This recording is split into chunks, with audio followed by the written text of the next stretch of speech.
Sa gitna ng lawa ng Galilea, isang maliit na bangka ang hinahampas ng malalaking alon.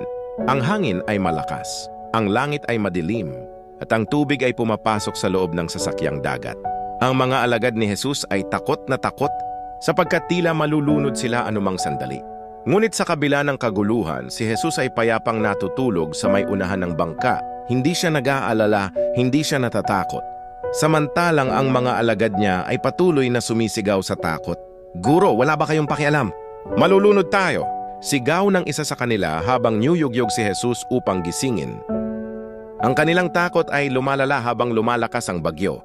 Nagising si Jesus, tumayo siya sa unahan ng bangka, humarap sa hangin at sa malalaking alon. Itinaas niya ang kanyang kamay at sinabi, "Tigil! Tumahimik ka!" At biglang tumigil ang bagyo. Ang malalakas na alon ay naging payapa at ang hangin ay tumahimik. Ang lawa ay naging kasing lamig ng salamin.